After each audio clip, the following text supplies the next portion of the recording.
গাইবান্ধা জেলার ভেড়ামারা রেলওয়ে ব্রিজের পাশে গত কয়েক মাস আগে একটি সেতু নির্মাণ করা হয়। পাশাপাশি অবস্থিত দুটি সেতুকে ভাঙনের কবল থেকে রক্ষা করতে প্রকৌশলীরা এখানে ছোট বড় আকারের পাথর নদীতে ফেলে রাখে। বর্তমানে নদীর পানি অনেকটাই শুকিয়ে যাওয়ায় পাথরগুলো দৃশ্যমান হয়ে উঠেছে। তাই তো এলাকাবাসী এই স্থানটির নাম দিয়েছেন মিনি জাফলং।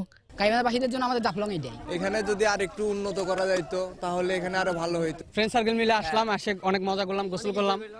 এদিকে তীব্র তাপদাহে নদীর শীতল জলের ছোঁয়া নিতে মিনি জাফলংয়ে উৎসবে মেতে উঠেছেন তরুণ তরুণীরা। এখানকার ওয়েদারটা অনেক ভালো, পানিগুলো অনেক শীতল, ঠান্ডার পরিবেশে অনেক ভালো লাগতেছে। এই জায়গায় আসলে সাধারণত জাফলং এর মতো পাথর আছে, তারপরে ছোট একটা ব্রিজ আছে, পানিগুলো স্বচ্ছ এবং পরিষ্কার। স্থানটিতে যেন কোনো অপ্রীতিকর ঘটনা না ঘটে সেই বিষয়ে প্রশাসনের কাছে ব্যবস্থা নেয়ার দাবি দর্শনার্থীদের। অনুকৃতি আদিত্য, এশিয়ান টেলিভিশন।